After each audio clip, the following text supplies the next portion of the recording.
given to me. When you pay for the bills, thank you, I have enough abundance so I can pay the bills, and start blessing people that you're giving money to. So by doing that, you can find your peace of mind in whatever you do. And I think that's the basic. That's number one. That's the base. And also, secondly, you have to start figuring out your inventory, what you have and who you are. What type of inventory? Both emotional and also your gift. I never knew I could write until I was 33. Really? My parents were so surprised, and my brother and sister, and many of my friends were so surprised that I became an author. And I was the one who got surprised most, by the way. Yeah. So I didn't know until I started writing. So I'm sure you have some kind of gifts buried in you, and you have to multiply them because only single gift is not taking you far. But if you can multiply your gifts of speaking, for example, and also listening, and a sense of humor, and the care, generosity, if you combine all of them, you become so unique. Yes. So once you become so unique, people start just coming to you because you are more attractive. Right. Yeah. So okay. So that's number two, is find out your inventory of your assets and your gifts. And I'm also assuming your inventory of like how much money you have, your investments, what you. But it's not so important. Okay. Because if you are not making much, it's not much anyway, right? What skills do you have? Yeah. Skills. Yeah. Right. So if your net asset is less than $300,000, don't worry about investing. I think you should invest in yourself. Invest in you. And take your friends out for dinner, because it's going to pay more dividend. Mm-hmm. So be generous with your energy, your time, your gifts. Yes. And then the third step would be start getting support from everybody. You know, I have, say, for example, more than 10,000 people sending me money every month as a form of subscription online salon. Yes. So, and I haven't promised anything to do for them. So it's just a love money. So This is what type of money? Love money. Love money. Yeah. So 10,000 people pay you money every month. Yes, just because they love you. Yeah. $10. That's how I feel. So I have enough trust from people. So the happy money, so almost like is given in my custody, so I can help other people. That's cool. So if you start getting fan clubs or cheer supporters, so you can start with 5 people, and you can start having 10 people, 30 people. So the next economy will be very interesting because a lot of people support one another. So instead of working for one big company, say I have 300 people supporting me. Right. Say, and you can increase your monthly support money, say $100 per month. You know, if I get a support from 30 people, $100 a month, that's $3,000. Right. And if you get 50 people who are supporting you with $100, you already have a $5,000 income. So whatever you do, you don't have to be the next entrepreneur of the world. You can satisfy, or at least you can have deep connection with 50 people or 100 people who love you so much and who's not going to let you down when you fall. Yes. So if you have that strong trust from people, you don't have to worry about money for the rest of your life.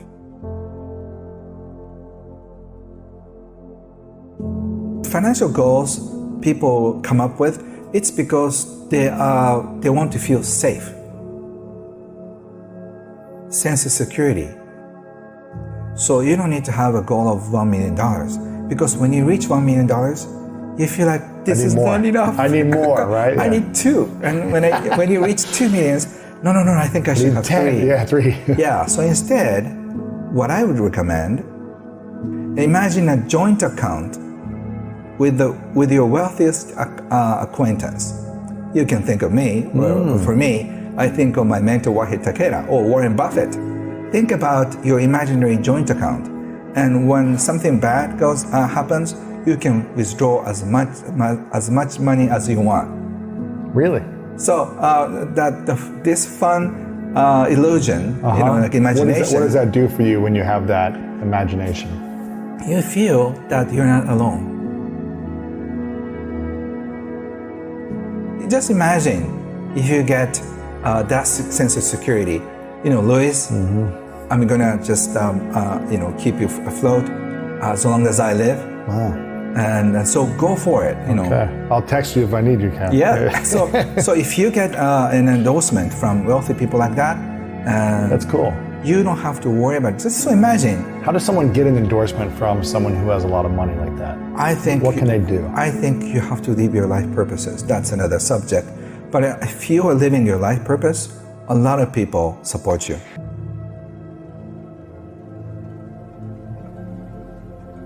In my mind, wealth is an emotion.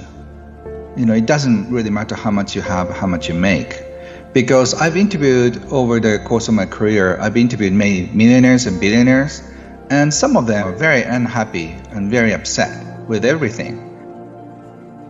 And also among the people who are struggling with life, there are also happy people and unhappy people. So I think wealth is an attitude.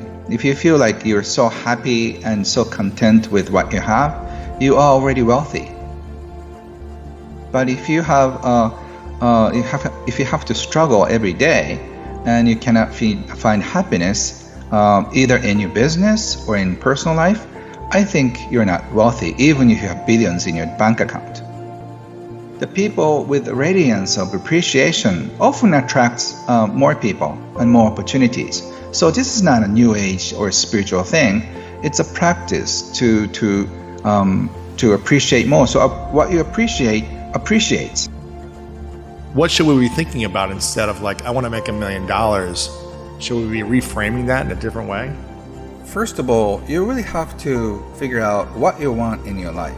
So do you want to be a happy person, or do you want to be a wealthy person?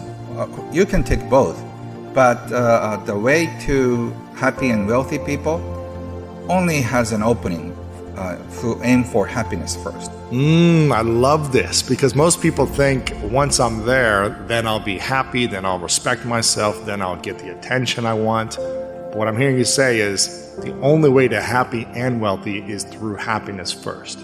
Yes, and then if you're lucky, or if it's your destiny, I would say, you may be rewarded with money. Money is the end result of what we get after serving the world. So instead of focusing on what you get, you have to really focus on what you give.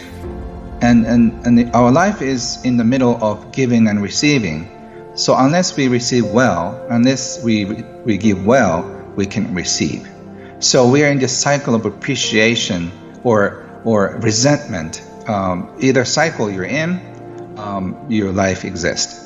So if you start appreciating your life about everything, including money, your life will be filled with money and appreciation. If your life will be filled with resentment, anger, and fear around money and also around life, your life will be also surrounded by fear and resentment and anxiety. Whatever you invest could end up in half or 30% down. So instead, I recommend people start looking at invisible assets. Because what if you lose everything overnight? If you have gold, what if the government tries to take away to pay all the bills and stuff, which is really happening in China, by the way. Really? So if that happens, I guess you have to be prepared for unthinkable situations. But as I said, if you have so many friends who can support you financially or emotionally, you're okay.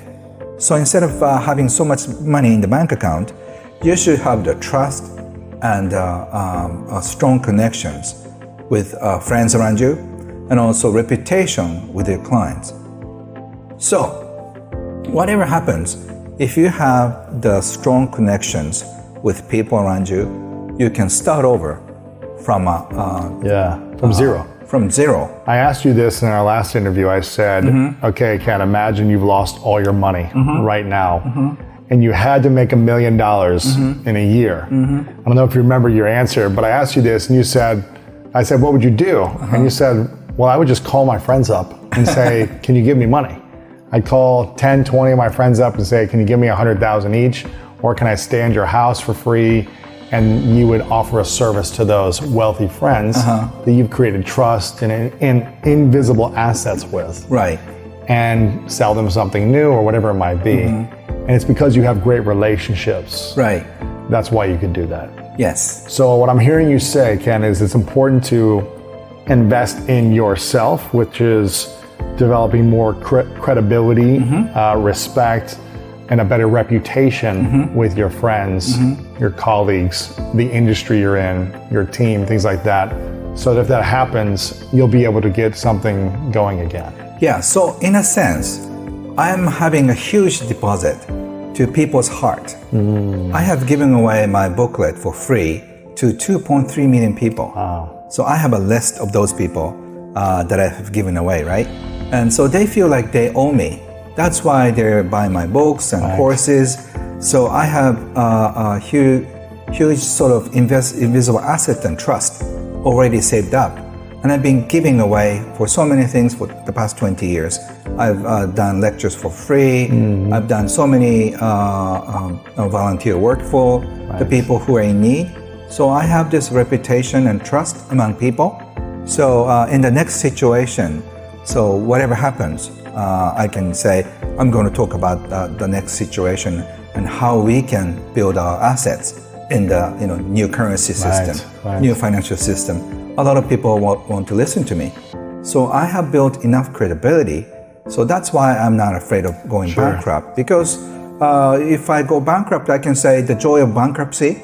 I can just say 8 steps to recover from bankruptcy. Right, you have a new book. Right, whatever Here's that what is. I did, and I'll teach you how to do it. Yeah. Right, so I'm not worried about anything at all.